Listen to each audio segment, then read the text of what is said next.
Hello दोस्तों। तो जैसा कि आप देख रहे हैं कि साइबर क्राइम क्या होता है, ठीक है, और एक्चुअली में इसका किस तरह से जाल होता है, किस तरह से इसका जाल फैलता है, इसमें क्या क्या होता है और किस माध्यम से ये होता है, ठीक है। और अगर आप इसके शिकार बन गए हैं अनजाने में, तो आप इससे कैसे बच सकते हैं, उस सभी पहलू को इसमें हम देखेंगे, ठीक है। तो देखिए, आज के समय में आपको पता है कि हर कोई के लाइफ से इंटरनेट जुड़ा ही हुआ है। बिना इंटरनेट का कोई है ही नहीं, ठीक है।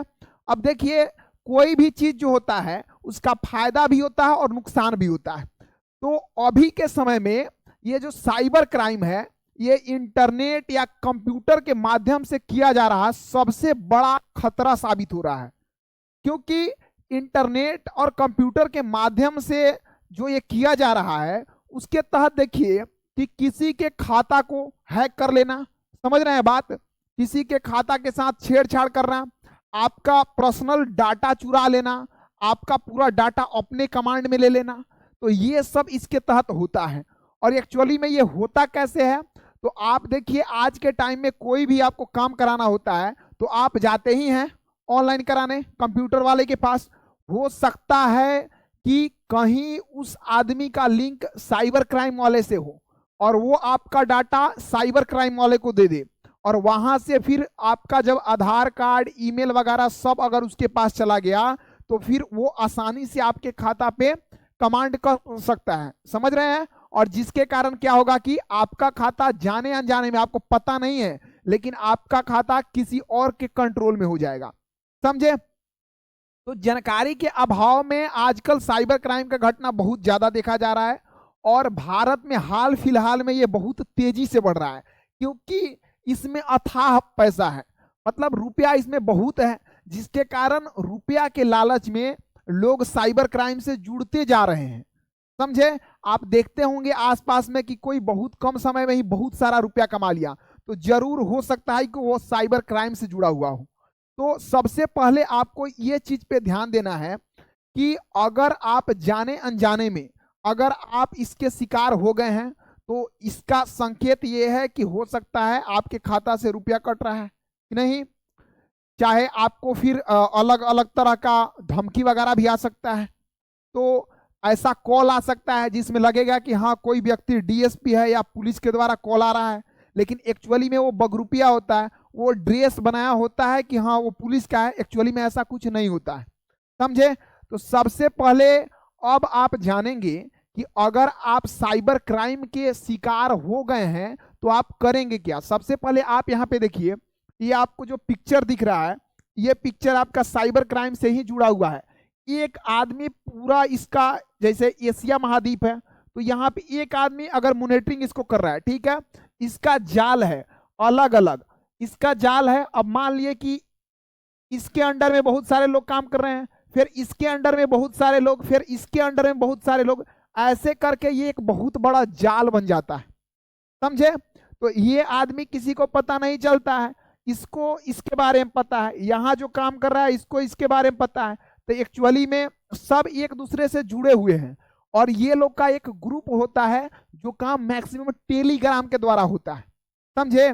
क्योंकि टेलीग्राम पे आसानी से कोई चीज को परमानेंट के लिए भी डिलीट कर दिया जाता है, चाहे वो कभी कभी मैसेज हो। तो टेलीग्राम पे ये काम होता है, फर्जी खाता वगैरह को लेकर के या आपका खाता वगैरह डाटा चुरा करके, और तब इस काम को अंजाम दिया जाता है। तो अगर आप इसके शिकार हो गए हैं, ठीक है, तो आपको क्या क्या चीज करना होगा, तो उस चीज को आप समझेंगे। तो यहाँ पे ये देख लीजिए, पहले कुछ फोटो आप देख रहे हैं यहाँ पे, कैसे किसी खाता को हैक कर लेना। तो ये सब जो काम होता है ये किया जाता है इसके अंतर्गत। फिर और कुछ आप फोटो देख लीजिए, और ये देखिए आपका जो पासवर्ड वगैरह है, तो उस सबको कैसे मतलब तोड़ दिया जाता है, समझे, पूरा तरह से, और ये सब अपना कब्जा में कर लिया जाता है। तो इस सब चीज को आप थोड़ा ध्यान दीजिएगा, ठीक है। तो देखिए, अब यहाँ पे आप जानिए कि सबसे पहले कि एक्चुअली में साइबर क्राइम से हम बचे कैसे। तो अगर आप जाने अनजाने में साइबर क्राइम के शिकार हो गए हैं, तो आपको कुछ काम करना होगा। जैसे पहला काम करना होगा कि आपको क्या करना होगा, जो भी सबूत वगैरह है उसको इकट्ठा करके रखना होगा। यानी आपके साथ जो फर्जी हो रहा है उसका स्क्रीनशॉट वगैरह मार करके रखिए। उसके बाद में जो अगल बगल में अगर मान लिए कि थाना वगैरह है तो वहां पर जाके आप कंप्लेन कर सकते हैं, स्थानीय प्रशासन के पास कंप्लेन कर सकते हैं। ठीक है। उसके बाद आपको क्या करना है कि अपना जो खाता है ना, तो खाता अगर इंटरनेट से कनेक्ट है ना, तो उसको क्या करना है कि डिसकनेक्ट करवा देना है। ठीक है। और आपको ये काम साथ साथ करना है कि खाता को आप डिसकनेक्ट करवा दिए और पासवर्ड को तुरंत बदल दीजिए, और पासवर्ड आपको मजबूत रखना है। ठीक है। और उसके बाद में आप अगर ये सब नहीं बुझा रहा है आपको, तो आप किसी वकील के माध्यम से कानूनी सलाह ले सकते हैं कि हमको काम कैसे करना चाहिए इसके विरुद्ध में। ठीक है। अगर आपको ये सब कुछ नहीं बुझा रहा है तो आप नेशनल साइबर जो क्राइम है, तो नेशनल साइबर क्राइम रिपोर्टिंग जो पोर्टल है, समझे, तो अगर मान लिए कि आपको इसमें कुछ समझ में नहीं आ रहा है तो आप क्या करिएगा कि national cyber crime reporting portal जो है, समझे, तो इसी के तहत national cyber crime reporting portal के तहत आपको क्या करना है कि जाके सर्च करना है